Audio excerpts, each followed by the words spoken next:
Hello, friends, and welcome into another weekly update from our team here at North Carolina Family. I'm Mitch, alongside John Rustin, our president, and Jerry Royal, our counsel, and this is the week ending September the 26th. There's been a lot that's gone on this past week, including the memorial service for Charlie Kirk, and we just want to jump into that very quickly. John, what were your takeaways from the memorial service this past Sunday? Well, Mitch, thank you. It's just a remarkable service, not only a great testament to Charlie Kirk and the man that he was, but just the incredible repeating of the gospel message over and over and over again by colleagues of his, by friends, and from the United States government, the presidential administration. Yeah. It was just incredible, and we talked about this earlier at our weekly staff meeting on Monday, that despite all the different people that testified and that spoke, the one thing that was so consistent throughout was the gospel message. That's right. Absolutely. And Charlie made that a centerpiece of his personal and professional life.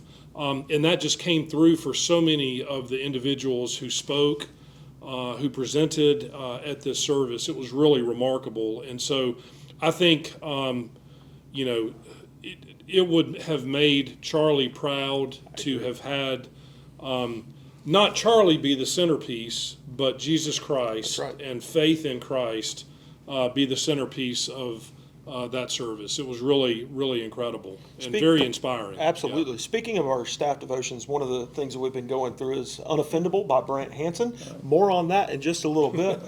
Jerry, what's the thread or the theme there with Brant Hansen as we've talked in our team in our staff meetings and Unoffendable and what that means? All right. Well, as John shared, it was the message that was heard throughout that memorial service about God's love and forgiveness for us when we put our faith in Christ. And Brant Hansen goes on to encourage and challenge us to let God love and forgive through us in the same way He has loved and does love and forgive us when we put our faith in Him. And it's interesting, last Friday, Focus on the Family, when they were choosing a way to communicate with the nation and the world about how do we respond to what's going on. What is the Christian? What's the biblical response? How does God want to work in our lives in the midst of this? And of the two people they brought on to be on their panel, Brant Hansen was one of those, there to help people understand. And I know we go into too much of the detail, but it's fascinating. Part of his message is, that God, you look at passages like, be angry but do not sin. And obviously anger is something that's been a real struggle reality for a lot of people. And so it's like, what does God say? And he says, well, don't sin. But the end of that passage, he points out, says, and don't let the sun go down on your anger. So it's a great challenge, but also just helpful for us to know what is it God wants to do in our lives as a response to this. And I know, Mitch, you, I think, had shared some about what Charlie Kirk's wife. Jerry, I think it's one of the most Christ-like things I've ever seen on such a large stage, literally and figuratively. What Iryna Kirk did this past Sunday in openly and publicly forgiving her husband's assassin, I think is just one of those things. Honestly, I think it'll stick with me for the rest of my life. Watching her fight through that, the tears, the emotion, it just a remarkable thing. And if she can do that in that moment, I think all of us have not just the ability, but the God-given calling in our lives. When people wrong us, we can forgive just as Christ has forgiven us. One of the most Christ-like things I've ever seen. And I think it's just like His forgiveness. We can't do that. I mean, apart from Christ working in us, that's right. We can't have that response. And then she talked about, loving and praying for our enemies, forgiving. Yes. And I think, Jerry, is, some people would see this and say, oh, you're just being a doormat. You're letting, people who hurt you harm you. And, one of the things that Brant shares so well in his message is that there's forgiveness, there's also justice. Mm-hmm. And forgiveness, from our standpoint, we can, as humans, forgive. It's an act of the will. It's a choice. But leaving justice up to God. And God is a God of justice. He will enact justice, whatever that may be. But when we forgive and leave justice in God's hands, I think that's the proper response that we should have, and something that Brant has communicated so well and so effectively. Absolutely. And obviously, a part of that is government, that God Yeah. sets up government Yes. to be where we look for justice to be enacted, to go through a system. right. Yeah. Great segue, Jerry, into this past week. On Monday, the Senate met. On Tuesday, the House of Representatives met here in the state of North Carolina in the legislative building. One of the big things that we were looking forward to this week, or potentially looking forward to this past week, were veto overrides, specifically the ECCA, the Education Freedom veto override, and then the DEI bills. And what happened with those bills? Nothing. They were Nothing actually, happened. they were on the House calendar at the beginning of the week. And then the House moved to send those bills to the Rules Committee just to sit in what has become known as the veto garage. Yes. It was clear that the votes just didn't exist in the House, or the leadership in the House didn't believe that the votes existed to override vetoes. And of course, in the House, where there are 120 members, if all members are present and voting, there have to be 72 votes to override a veto in order for that to happen. And so the votes just weren't there, and so the House leadership decided not to take up those bills and attempt veto overrides. And I think it is with this sporadic calendar, it worked as it did that this week. A lot of members were absent, and so, like you say, the votes were not there. It's a part-time legislature, and so as they work through these dates, the first adjournment resolution set, some members with prior commitments, engagements, and jobs and families, they couldn't be there. So we'll continue to keep you up to date on the potential for some veto overrides in the months ahead. One of the most significant things that happened this past week in regard to the legislature meeting was the further defunding of Planned Parenthood. The Senate started this with a House bill vehicle, HB 192, and their version of that. Thanks to the leadership of several senators, and we'll talk more about that as we go through this, it passed party line 28-20. Let's dive into this a little bit and what it looks like, what the Senate did this past week. Well, this was the Senate's action was based on a Supreme Court ruling in a case, Medina versus Planned Parenthood South Atlantic, which basically said that the state of South Carolina, where this case arose, that they could basically deny Medicaid coverage to Planned Parenthood, or as a provider of services that would then be reimbursed through Medicaid. Supreme Court said that that was legitimate. And so the state Senate took action to put this bill together to basically make Planned Parenthood uncategorized, Yes. Essentially, from being a reimbursable provider in North Carolina. So again, as you said, further defunding the nation's abortion giant. So, And I don't know, John, I know we didn't talk about doing this, but a quick history. It's interesting how I say God has orchestrated, as far as working through the laws, limiting and cutting back on abortion, even though sadly the fact that it's happening at all is still troubling. Back in the 1990s, North Carolina had a fund over $1 million with thousands of abortions being paid for through state funding. State abortion fund. And they limited, when they passed a provision, limited to cases of rape, incest, or life of the mother, which again, they're tragic. those But exception clauses. But with those, for the next over 10 years, it let people see, wait a minute, if that's the requirement, there weren't any being paid I think for. there was one. But maybe one. One that qualified Very in few. 10 years. Went from thousands Yep. into over 10 years, one, I think. After that, they came along later and said the state health plan, it was still allowed. Then they said, no, the state health plan couldn't. So things have been cut back. This is yet one more step in saying, no, none of our taxpayer money should ever, I mean, abortion shouldn't be happening, but definitely along with that, our taxpayer money should not be paying, whether it's through Medicaid or any other way. Well, and this applies to abortion, but I believe it also applies if Planned Parenthood is no longer reimbursable through Medicaid.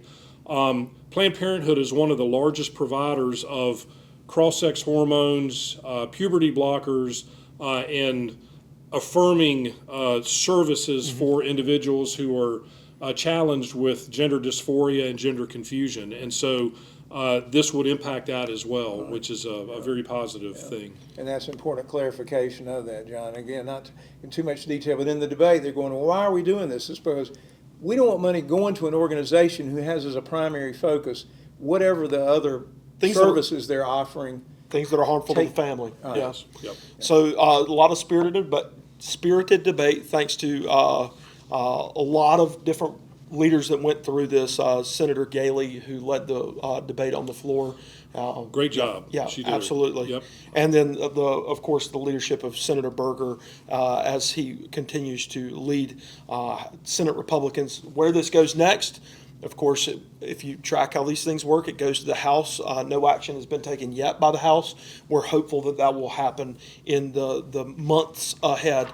Let's move on to some other things that happened this past week. The guys are gearing up for a lot in the next two things here. Iryna's law, of course, we know that the murdering of Iryna Zarutska on a Charlotte Transit System train back on August the 22nd. This was definitely a priority of the General Assembly. Yes. Coming back in, of course, a press conference about 2 weeks ago, and then they hit the ground running this past week through a bipartisan and bicameral agreement.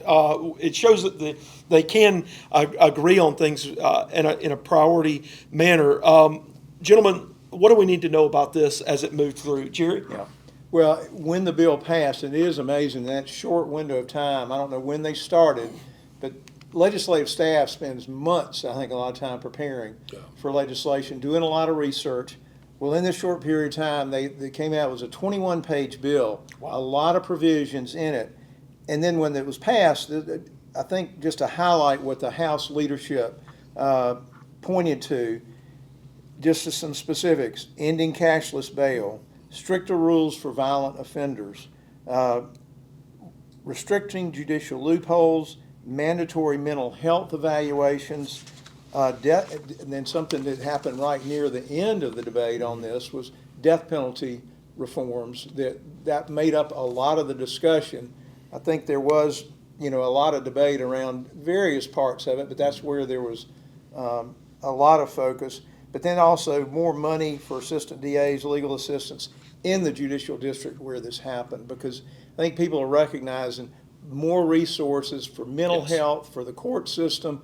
A lot needs to be done to try to prevent things like this from happening. Absolutely. Well, and when the perpetrator of violent crimes like this is a historical offender, someone who has committed crime after crime and is out on the street, and this person should not have been out on the street, then something needs to be done. And so I think a lot of the focus of this bill was to ensure that repeat offenders, especially of violent crimes, are not out on the street, that they are either in jail or they're closely monitored so that law enforcement can keep them at bay and not be out in the public.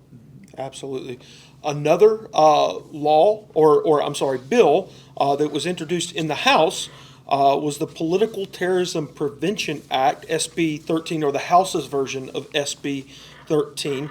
And this is in direct response to what happened with Charlie Kirk, but not limited to Charlie Kirk. As the floor debate began, there were several names that were mentioned in response to these types of politically motivated crimes that are just extremely heinous in nature. And it was naturally a bipartisan selection of people and their names, because this problem affects both sides of the argument and the aisle. So, John, there was a lot that happened through this debate. There's a lot mentioned in the bill itself. It's a rather long, elongated bill, but there's something here in the preamble that I think is worth us paying attention to. So, John, what does the bill itself say? Yeah, I'm going to, if you'll indulge us, I want to important. read some of these things because, as Mitch mentioned, oftentimes in the preamble of a bill, especially if the bill has a very specific intent and purpose, the General Assembly lays out a number of whereas statements to provide some context for the passage or the necessity of the legislation. And so this bill, the Political Terrorism Prevention Act, has a number of important whereas statements. And I just want to go through this because I think it's really enlightening and it helps really bring a focus to what the General Assembly intends and a lot of the challenges that we're facing in this area. Whereas a functioning democracy depends on the ability of citizens to engage in public discourse through protests, debate, advocacy, and speech without fear of retribution or violence. Whereas political rhetoric, heated debate, and passionate disagreement are part of the American tradition, but violence in response to those ideas is not. And whereas elected officials, public servants, campus speakers, political candidates, journalists, and everyday citizens have increasingly become the targets of threats, harassment, and physical attacks simply for expressing their political views. It goes on. And it concludes to say, whereas it is the duty of this General Assembly to protect its citizens, its public servants, and its democratic institutions from those who would use violence to silence political beliefs. Now, therefore, the following is enacted. So just a number of really strong and decisive statements at the beginning of this bill. And then the bill goes on to define politically motivated acts of violence. It establishes politically motivated acts of violence as an aggravating factor. So if someone is been convicted of a felony, and that felony is a politically motivated act of violence, then there is an enhanced penalty for that crime. It also makes the offender ineligible for parole, early release, or any form of sentencing reduction, according to the bill. So what the bill really intends to do is if somebody perpetrates an act of violence based on political motivation, that this is really going to shut the door on them. It's going to increase penalties, and it's going to ensure that they, if they are convicted, that they're going to stay in prison. Absolutely. There's no room for violence in the American experiment that we're all living in, whether it's politically motivated. We're all image bearers. We're all made in the image of God. There's no room for violence. I'm grateful for this piece of legislation as it moves through the General Assembly. Thanks to the House for taking this up. We're hopeful that the Senate will take it up. Well, and Mitch, like you mentioned before, there is a list of Yes. Victims of these kinds of acts, people who have been who've lost their lives, other people who have been victimized, Yes. who fortunately have not lost their lives as a result. Yes. But what we're seeing is just these politically motivated crimes are becoming more and more widespread. And so again, the General Assembly came together and felt that this is something obviously that needs to be addressed, and this is a way that they could really address it, put some teeth into the law to hopefully deter these kinds of acts from being perpetrated in the future. Absolutely. One thing I can't help but think is to go back to where we started today, talking about Charlie Kirk, because obviously that's part of what was discussed in the discussion of this bill.